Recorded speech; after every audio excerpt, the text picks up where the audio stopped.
आजकल मन न जाने क्यों बुझा बुझा सा रहने लगा था। पति कुंतल की मजाकिया बातें भी मुझे हंसाने में कामयाब नहीं हो पा रही थी। बच्चों की छोटी छोटी शरारतों पर मैं न जाने क्यों खींच सी उठती। मेरा बदला हुआ व्यवहार देखकर कुंतल अक्सर मुझसे पूछते, अंजलि क्या बात है, तुम आजकल इतनी उखड़ी उखड़ी क्यों रहती हो। मैं क्या कहती, इस बात का सही उत्तर शायद मेरे खुद के पास भी नहीं था, या मेरे अनमने मन की जो एक वजह थी मैं उसे स्वीकार ही नहीं कर पा रही थी। दरअसल मैं बचपन से ही अपने लिए बड़े बड़े सुनहरे सतरंगी ख्वाब देखा करती थी, मगर बड़े होते होते वे सारे ख्वाब एक रंगीन तितली की तरह हवा में कहीं गुम हो गए। यह बात मुझे खटकती तो बहुत पहले से थी, पर आजकल अपनी हम उम्र पड़ोसन सोनल, जो मेरी सहेली बन चुकी थी, की बातें मुझे बहुत ज्यादा परेशान कर रही थी। जैसे कल शाम को ही उसने मुझसे कहा था, इतनी होशियार और स्मार्ट होकर भी तुम दिन भर घर में रहती हो, सिंपल सी हाउसवाइफ बनकर। अंजलि, आज के जमाने में सिर्फ हाउसवाइफ बनकर कौन रहता है। सच्ची तो कहती है सोनल, एक टिपिकल हाउसवाइफ बनकर रह गई हूँ मैं, कुंतल की पत्नी और रोहित और मोहित की मॉम, बस इतनी ही तो पहचान है मेरी। यही सब सोचते हुए सुबह के ढेर सारे कामों के बीच में ऑफिस जाते कुंतल का लंच बॉक्स उन्हें देते हुए बाय कहने लगी तो कुंतल ने अपने होठों का एक मीठा सा स्पर्श मेरे दाएं गाल पर देते हुए कहा, अपनी माँ को कॉल कर लेना, तुम्हारी माँ ही तुम्हारा मूड ठीक कर सकती है। फिर तुम्हारे अच्छे मूड के साथ शाम को मिलता हूँ, ओके बाय। कहते हुए कुंतल ऑफिस चले गए। सच, मेरी माँ कम और सहेली ज्यादा थी। मेरे मन की दुविधा को वे फोन पर ही समझ जाती थी, तभी तो हर बार छोटी बड़ी बात पर माँ से बात कर लेती थी। आज भी मैंने माँ से बात करके मन को हल्का करने की सोची, लेकिन पूरे दिन की व्यस्तता के चलते मैं उन्हें फोन ही नहीं कर पाई। मन की बेचैनी आज बहुत बढ़ रही थी, पर दिन भर की भागदौड़ के बीच अब तक रात के 11 बज चुके थे। माँ अब सो गई होगी, कल फोन कर लूंगी, यही सोचकर मैं भी सो गई। सुबह 4 बजे पलंग के बगल वाली टेबल पर रखा मेरा मोबाइल घनघनाया। देर रात और अल सुबह आए फोन बहुत सारा भय, बहुत सारी शंकाएं लिए होते हैं। हल्की सी नींद में मैंने फोन की स्क्रीन देखी तो पापा की कॉलिंग देखकर मैंने घबरा कर कॉल रिसीव किया। हेलो पापा, क्या बात है, सब ठीक तो है ना। पापा फोन पर सिर्फ 2 शब्द बोले, तुम्हारी माँ दोहराते हुए रो पड़े। तभी हमारे पड़ोसी दुबे अंकल ने उनसे फोन लेकर मेरे मन की बुरी शंकाओं को यह कहकर पुख्ता कर दिया, कमला भाभी अब नहीं रही बिटिया, माँ चली गई। मेरे कांपते होठों पर यह शब्द ठहर से गए। कुंतल जल्द से जल्द लैपटॉप पर बेंगलोर से उरई जाने की संभावनाएं तलाशने लगे। हम सूचना मिलने के दूसरे दिन उरई पहुंच पाए। अब तक माँ जा चुकी थी, मुझसे आखिरी बार मिलने के लिए माँ नहीं रुकी थी। कितना अजीब है ना, जब व्यक्ति किसी लंबी यात्रा पर जाता है तो अपने आसपास के लोगों से मिलकर उनसे कहकर जाता है, बिल्कुल वैसे ही जैसे माँ वैष्णो देवी और केदारनाथ की यात्रा पर जाने से पहले मुझसे फोन पर घंटों बात किया करती थी। पर अब जब वे कभी ना खत्म होने वाली अंतहीन यात्रा पर जा रही थी, तब वे मुझसे बिना कुछ कहे ही चली गई थी। आज पहली बार इस वास्तविकता का अनुभव हुआ कि जीवन कितना अनिश्चित है। मृत्यु जब हमें लेकर जाती है तब शायद हम उतने भयभीत नहीं होते जितना हम अपने किसी बेहद करीबी व्यक्ति की मृत्यु के हो जाने पर होते हैं। मृत्यु के बाद केवल व्यक्ति की देह राख कर आत्मा जाती है, बाकी वह पूरा का पूरा व्यक्ति यही तो रह जाता है। ईश्वर का केवल व्यक्ति की देह मिट्टी करके उसकी आत्मा को ले जाना ठीक नहीं है। ईश्वर को उसकी वस्तुएं, उसकी स्मृतियां सब साथ ले जानी चाहिए, या फिर उन्हें भी देह की तरह राख कर देने की कोई जुगत बतानी चाहिए। आज मेरा पूरा पीहर दुख के अपार सागर में डूबा था। केवल घर के सदस्य नहीं रो रहे थे, बल्कि घर की एक एक चीज भी जैसे जोर जोर से बिलाप कर रही थी। आंगन की तुलसी उदास थी, घर के मंदिर में बैठे माँ के ठाकुर जी उदास थे। माँ की जाप करने वाली माला मंदिर के पास वाली खुटी पर लटकी उनकी उंगलियों का स्पर्श न पाकर उदास थी। वे दिन बहुत बुरे और बहुत नीरस थे। देखते देखते माँ को गए 13 दिन बीत चुके थे। उनकी 13वीं के बाद पापा का मेरे भाई के साथ अमेरिका जाना तय हुआ। दरअसल माँ पापा उरई में हमारे बड़े से मकान में ही रहते थे। भाई मनीष अमेरिका में जॉब करता था और बार बार माँ पापा को अमेरिका ले जाने की जिद भी करता था, पर उन्हें उरई में ही रहना पसंद था। कोई ना कोई बहाना बनाकर वे हर बार अमेरिका जाने से मना कर देते थे, पर अब पापा के पास कोई बहाना नहीं था, कोई विकल्प नहीं था। सारे बहाने, सारे विकल्प माँ अपने साथ ले गई थी। बड़ी मुश्किल से मैंने और भाई ने पापा को अमेरिका जाने के लिए मना लिया। पापा के जरूरी सामानों की पैकिंग करते हुए पापा के साथ माँ का भी कोई ना कोई जरूरी सामान मिल ही जाता तो हम तीनों की आंखें एक साथ नम हो जाती। माँ का ज्यादातर सामान हमने दान करने के लिए निकाला और उनकी बहुत थोड़ी स्मृतियों को समेटकर मैंने अपने पास रख लिया। उरई का मकान किराए पर देकर पापा और मनीष अमेरिका चले गए और मैं वापस बेंगलोर आ गई। माँ को जाने की उदासी को दूर होने में वक्त तो लगता ही था। माँ अब नहीं है। जीवन में इस कटु सत्य को स्वीकार कर आगे तो बढ़ना ही था। एक बार फिर मैं रोजमर्रा के कामों में व्यस्त हो गई।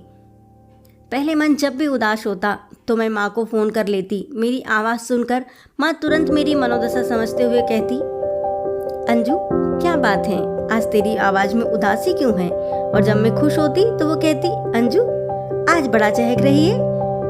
मगर अब क्या करूँ, कौन समझ पाएगा मेरी मन स्थिति को? माँ की तरह अपने बच्चों का मन कौन समझ पाता है भला?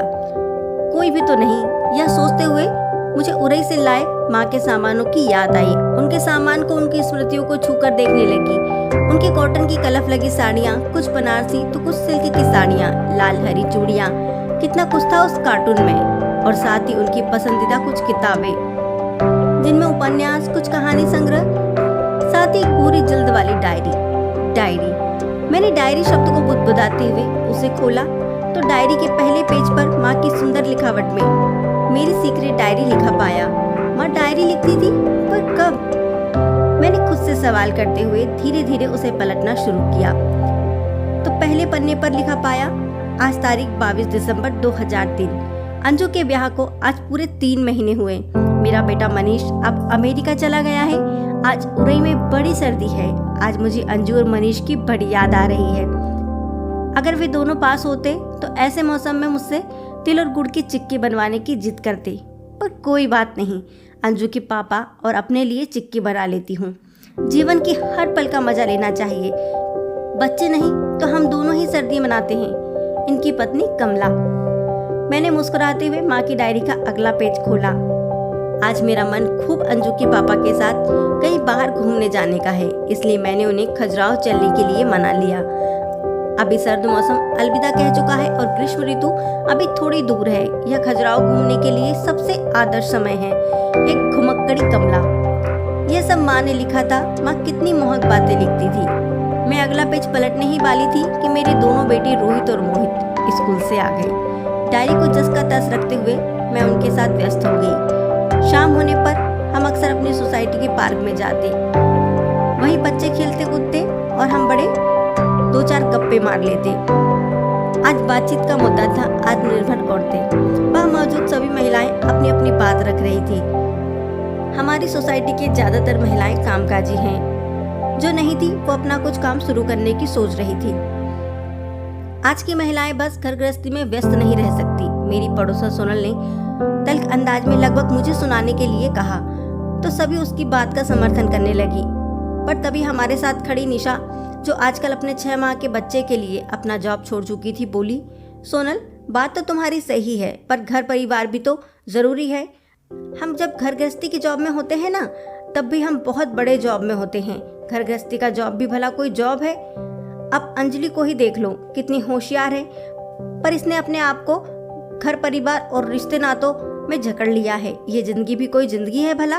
रोटी कपड़ा साफ सफाई, इनका ख्याल रखो, उसका ख्याल रखो। सोनल की इस बात से मन विचलित हो गया था। उसे बिना कोई जवाब दिए मैं घर तो आई, पर घर के काम में मुझे अब सूल से चुभने लगे थे। मन हुआ कि यह सब छोड़कर दुनिया को अपना असली रूप दिखा दूं, सोनल जैसे लोगों को मुंह तोड़ जवाब दूं। वैसे सच ही तो कह रही थी सोनल। आज की कोई महिला घर बैठकर सिर्फ घर गृहस्थी ही नहीं संभालती, बल्कि वह बाहर निकलकर अपना करियर भी बनाती है, अपने सपनों को पूरा भी करती है। ऐसे तमाम विचारों के बीच मन बहुत ज्यादा अशांत हो चला था। मैं घर के कामों को बोझ समझने लगी। घर परिवार की जिम्मेदारियां अब मुझे चुभने लगी थी। अगले ही दिन अनबना सा मन लिए मैं, यानी रोहित और मोहित के स्कूल और कुंतल के ऑफिस जाने के बाद माँ की डायरी को खोला। तारीख 2 अक्टूबर 2015। आज बगल में रह रही नेहा बड़ी परेशान थी। उसे गृहिणी शब्द कचोटता है। वह बाहर की दुनिया में कुछ करना चाहती और यही सोच सोचकर वह तनाव में रहने लगी है। मैं उसे अक्सर समझाती रहती हूँ कि अगर स्त्रियों में कुछ करने की चाह है तो यह तो बहुत ही अच्छी बात है, पर इस बात के लिए तनाव क्यों? इसी तरह गली के पहले मकान में रह रही सरला की बहू है, वह भी हमेशा अपनी महत्वाकांक्षाओं के चलते अपनी 7 माह की बेटी को कोसती रहती है। मुझे समझ में नहीं आता कि स्त्रियों की यह कैसी महत्वाकांक्षाएं हैं। क्यों आज की स्त्रियां सफल होने के चक्कर में सुकून त्याग रही हैं? मुझे नहीं पता उन्हें क्या सिद्ध करना है। ज्ञानी कमला। मैं मुस्कुराई और खुद को हल्का महसूस करती हुई डायरी के सबसे आखिरी पन्ने को पढ़ने लगी। तारीख थी 28 अक्टूबर 2023। आज मन बहुत हल्का है, जैसे कोई यात्रा पूरी होने को है। बेटी अंजू से यूं तो हर तीसरे दिन बात होती है, पर आज उसके लिए अपनी सीक्रेट डायरी में कुछ लिखने का मन है। आजकल की स्त्रियां सफल तो बहुत है, पर आत्मसंतुष्टि से पूरी तरह खाली हैं। भी न जाने क्या खोज रही हैं। बेटा, जीवन में सपने जरूर देखना, मगर सपनों को जीवन पर हावी मत होने देना, क्योंकि जीवन केवल सपना नहीं है। तुम्हारे पास जो है उसकी कीमत समझना। मुझे पता है कि तुम एक बहुत ही महत्वाकांक्षी लड़की रही हो, पर आजकल तुम कुछ ना कुछ कर पाने पर झटपटा रही हो। लेकिन तुम जो कर रही हो ना, वह काम भी खुद से बहुत बड़ा है। हाउसवाइफ होना दुनिया का सबसे बड़ा काम है। तुम चाहो तो अपने लिए बाहर की दुनिया में भी जगह बनाना, पर खुद को तनाव में रखकर नहीं, किसी के लिए खुद को सिद्ध करने के लिए नहीं। जो करना है अपने लिए करना है, अपने सुकून के लिए करना है। तुम्हारी माँ कमला। 28 अक्टूबर। उसी रात को माँ चल बसी थी। माँ ने अपने जाने से पहले मेरे लिए पन्ना लिखा था। मैं हैरान थी, इतनी दूर गई माँ ने मेरे सारे सवालों का जवाब लिखकर मुझे भेज दिए थे। उनकी पूरी डायरी में जिंदादिली से भरी बातें लिखी थी। हाथ भर चूड़ियां पहनने वाली मेरी माँ हर काम में होशियार थी। उनकी सबसे बड़ी कला यह थी कि वे हर परिस्थिति में खुद को खुश रखना जानती थी। सच, हम आज की महिलाएं खुद को साबित करने के चक्कर में यह भूल जाते हैं कि हमारे लिए आज भी सबसे बड़ी चीज हमारा सुकून है। माँ की डायरी ने आज मुझे आत्मसंतुष्टि से भर दिया था। अब मैं जैसी भी थी, जो भी थी, खुद को खुशी खुशी स्वीकार थी। हर माँ ने मेरी माँ की तरह कोई सीक्रेट डायरी लिखी हो, ये जरूरी नहीं, लेकिन हर माँ एक डायरी लिखती तो वह कुछ ऐसा ही लिखती। सोचते हुए मैंने अपने मन की सभी दुविधाओं को हवा में उड़ाते हुए खुद से कहा, मैं जो हूँ बहुत महत्वपूर्ण हूँ और मुझे इस बात का गर्व है।